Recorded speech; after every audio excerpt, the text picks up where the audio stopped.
Hotep family, you're tuning into the pro-black perspective on KWAZ radio, and of course, it is the weekly Warship. Today is January 2021. This is the week 1 of January, and of course, we're going to return to, Pan-African Wisdom series. This one being the quotes from Onitaset Kumat, particularly some of the quotes that I have in the Book of Power, and we're going to just go right into it. So we're going to try, as usual, maybe 6 pages, so maybe 1 to 7, and hopefully that will be under an hour, and everything is going to be great. But thank you so much for everybody who's joining me live. Thank you so much for everybody who's listening afterward, listening to the playback. And thank you so much for everybody who is going to make this year a better year than last year, which is really not going to be difficult, but but your work is appreciated anyway. So check this out. This is page 1, and we're going to go right into it. So it says, to be an African of good words, good works, good war, and good power was among the highest qualities. So one of the things you have to understand about our ancient ancestors is that they valued something called Medu Nefer. Okay? Medu Nefer. Medu being words, Nefer being beautiful or good or whatever. But the idea is that we valued good words, right? But what did good words mean? It wasn't just, oh, you say the right thing and do the wrong thing. It wasn't just you say the right thing and then you're a coward later. It wasn't just you say the right thing but you had no authority. No. Good words meant that you had good works. Okay? You do the right thing. Right? Good words also meant that you had good war. That means you went against our enemies. Right? And good war also meant good was, which means that you had authority. Or you knew how to contact authority and so forth. These are the qualities that we as an African people have to start to cherish, and especially as this year progresses. We're looking to have a better year than last year. Again, it's not going to be difficult, but we still have to work for it. Regardless of what we may think, there's still a pandemic. There's still a virus going around. Right? So you still have to, and there's still a need for African economic independence, African global domination. There's still this need. And so for you as an African, you have to not just have good words. You have to have good words. You have to have good war. You have to have good power. Okay? That's what you need. That's what you need. Let's go to the next one.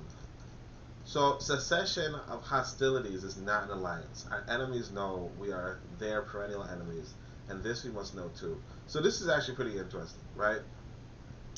One of the things about the situation that we find ourselves with Westerners is that technically they are no longer actively, well, in some parts, they are no longer actively engaged in armed struggle against us, right? And actually, that's a situation that you do want. You don't necessarily want to be engaged in armed struggle for, 500, 600, 700 years. You know what I mean? You don't really want to engage in that, especially not on a wider scale. Uh, because of that, right? But you don't want to confuse that as an alliance. You don't want to confuse that as a friendship. You don't want to confuse that as a bond or a trust. It's more so, just tactically speaking, it's better for you to not always be engaged in endless war, and it's better for, and unfortunately for their enemies, they don't want it either. They don't need it either. They don't want to be, like, they want to drive down the street without being shot at. Obviously, if somebody shoots at them, they'll probably shoot back, and so on and so forth. They'll organize their their overseers to do something about that. But the reality is that nobody, like you have to realize that one of the things that you might want is a standstill or a cessation of hostilities, at least temporarily, to get your bearings and get your power and get your manufacturing and get your industries and get your economy and get your government going up. You know, that's what you want. Sort of that. You know, short of that, it's going to be quite a bit of a struggle. You know, but you have to understand that Wazungu is your perennial enemy. That they are your enemies for time immemorial. Because, and this is something that really needs to be stressed. This idea that fundamentally, you know, your cultures are clashing. Your cultures are at odds. You know, a lot of people say, hey, you know what, Pan-Africanism can't work because, you know, the cultures are too different, right? But really, the cultures are very similar.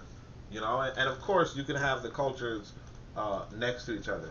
The thing with Wazungu, though, is that Wazungu has a culture that's very dissimilar. And you can't really coexist, with the exception of coexisting in a place of subordination, which is something that you should not want. You should want superordination. You know? So, because Wazungu won't allow you to coexist, or won't stand by while you are subordinate, or if you're a superordinate, won't stand by while you're superordinate, you shouldn't stand by if Wazungu is superordinate. You know? And that's really the gist of it. Let's go to the next one. Sorry. So they said they could not be freed without first freeing themselves and following the path to freedom. So this is another important thing to recall, that, you know, realistically speaking, and this applies to, you know, Africans around the world who are in Western nations, or even in any nation that's not free. You know, if you're in a nation that's not free, right, you can't be free. Okay, you can't be free without first freeing yourself. You know, so if you're worried about, you know how, like one of the things that we usually say, and I mean, like, all of us are kind of guilty of saying, you know, is, you know, I think something Dr. King might have said, which is that, you know, if none of us are free, no, if one of us isn't free, none of us are free, right? And that's a great idea, but the reality is that there's no way that all of you are going to be free. You know, there's no way that every person is going to be free. Just like not every Wazungu is free. You know? Not every Wazungu is free.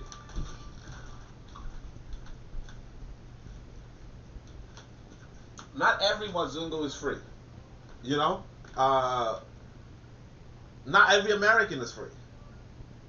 You understand? You go to a prison or whatever, right? And you have white people who aren't free. You go to or if some black people decide, hey, let me just kidnap this white person, you know, this white person's not going to be free. The point being that, you know, there's no way to have everybody free.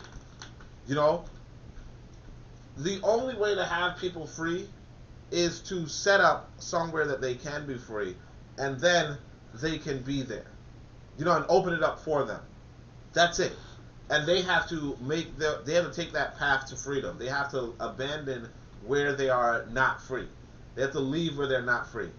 Or you have to come in and get them. So this is, if you don't know, matter of fact, ironically, the background is Nanny. But you know, this is something that I wanted Nanny to say. You know, that the idea being that, you know, the Maroons were a group of Africans who would liberate other Africans from plantations, would create a space for Africans to be liberated, would be, you know, even through Jim Crow and through, you know, apartheid and through, this dictatorship or this whatever, they had a free society throughout. You know, a free black society throughout. So, as I said, that they were free when others were enslaved. They were free when others were colonized. They were free when others were victimized, abused, so on and so forth.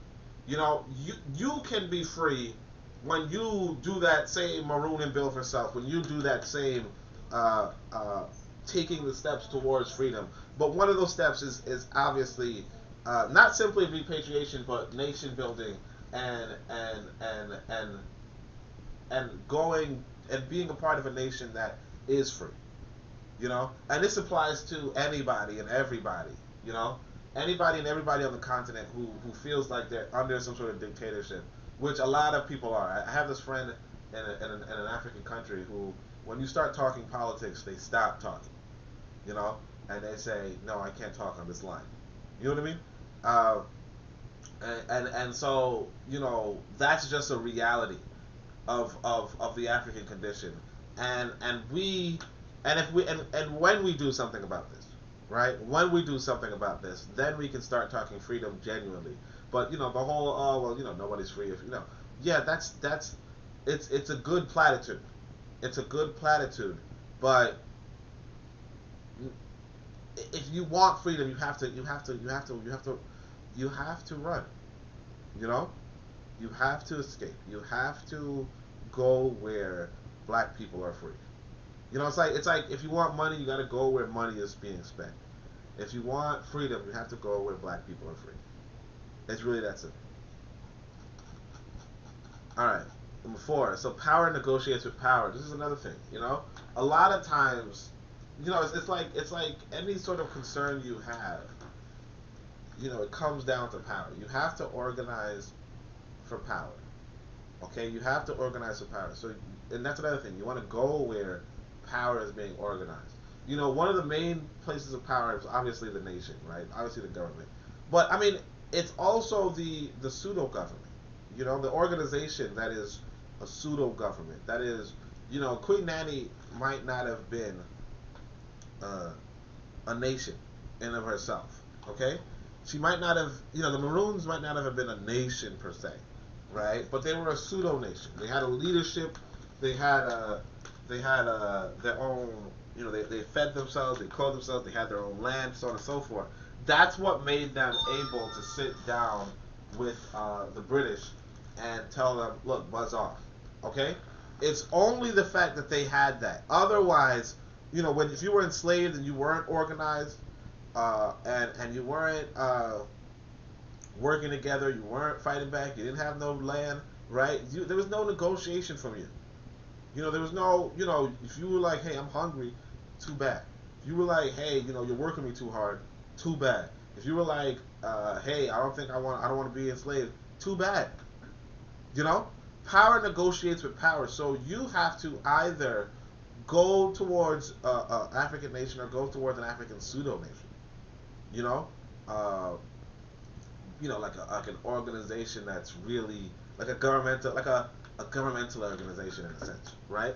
But you can't do what you're doing right now, which is not organizing, not being a part of an African nation, and then hoping to have everything go your way. You know, it's like you're sitting down. Like a lot of people might be like sitting down in like the UK, talking about Africa needs to give us universal citizenship. You know, like why should anybody give you anything?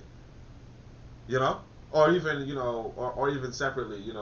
Let's say in the American example, you're sitting down in America and you're like, well, they should give us $2,600 for stimulus checks. You know, why should anybody give you anything? And you might be like, well, yeah, it's my money. It's about like nobody cares though. Like if you don't have the power to do anything, no one cares. It's like I'll give you an example with America too. Like this guy Mitch McConnell, he's supposedly the Republican leadership or whatever, right? Senate leader, and he votes down $2,000. Why? Because you're not gonna threaten his vote anyway. He's elected by white people who want him in office, who want him to do those kind of steps, you know. And I remember I was just casually in a let's say I was in a forum or something, and I said, yeah, why don't you spend your stimulus check, blah, blah, blah. And he was like, and some I don't know what this person was, but they anonymous person said, I don't want that stimulus check. I don't like socialism. And I was like, $600. I'm like, who don't want money? He's like, you don't get it. You don't get it. I just don't want socialism. But it's like if people are of this mentality, they would even reject $600, right? Because they don't want socialism. They don't want blah, blah, blah, blah, right? It moves you to, it kind of puts into perspective that, yeah, these guys can screw you over, and do it without any repercussions, because you don't have the power. You know. Now, if you were all in his county, if you were multiplying and so, then that's a different story. But you're not. So, there, whoop, there it is. You know what I'm saying? Uh, Actually, I think I should do page 1 to 6. So, anyway. All right. So anyway, page 5. He said, "We showed proof that the way to freedom is war. We showed proof that the world moves on war." So this is another one that's really important. You know, really something you should take with you, which is this idea that the world actually moves on war. Think about it this way: how did Germany come about? Franco-Prussian War, right? How well? I mean, that one might be a little bit. I don't remember European history that much, but it might be, right? Another one. How did UK get its independence from France? Right? I know you're like, what? UK independence from France? 100-Year War, right? 100-Year War. If I remember correctly, because I had to do a paper on it back in high school, I think. But if I remember correctly, France, like the English king, essentially, or the French king, essentially, was in line for the throne of France and took it. You know, and so they had a war for 100 years so that they couldn't. And what happened was eventually the British archers were able to overcome the French military, which was mostly depended on uh, what was it called, knights, like heavy knights, right? So the heavy knights, they were the thing with the heavy knights is that they were really good against, let's say, infantry. And this is why, sometimes if you play a video game, you might see this where like you have like a cycle, like a circle of what's good against what. But essentially, the heavy knights, because everyone was so heavy, they had to go on horse. And so if you shot down the horse, just like how we know, like in like those video games, the spearman is good against the cavalry, right? But if you shot the horses down, right, then the heavy knight couldn't really was less mobile, like couldn't really move. And then afterward, as they're laying there, I guess for whatever reason. But I mean, obviously, what else are you gonna do? You're gonna strip off your clothes and run, right? So even if you did strip off your clothes and run, you get shot by an arrow. So while they were laying there, the British would then stab them on the ground. The point being, I mean, obviously, eventually you want to put armor on the horse and all that kind of stuff, but it's the same problem.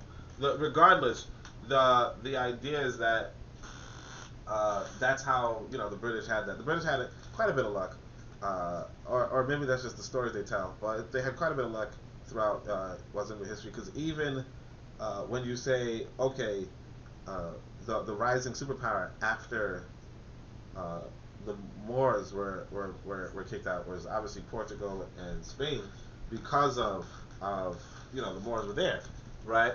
Portugal and Spain then had what they call the Spanish Armada, and then it just randomly sinks, right against the British, and the British then create this navy that then becomes they then become the superpower that can colonize the planet. But that's the whole point, it's warfare. It's war, winning wars. If the British beat the Spanish in war, then they have this huge navy, and with that navy they go out and plunder the planet. You have to. It's not just that's just not European history. It's, you look at the Zulu, and what Shaka Zulu did in order to take over a large swath of land in Africa. You look at how Shanghai. You look at the story of the rise of I believe it's Shanghai, Mali Empire, the Mali Empire, and how I can't remember the name off the top of my head for some reason, but and how that was a matter of warfare, coming up through warfare. It's like the world really moves on war. So if you really want to be a mover and shaker of this planet, you do want to discuss war. Even the instrumentality of World War II, the instrumentality of World War One, in making America a global leader, you know, uh, or even how America was liberated through the American Revolution.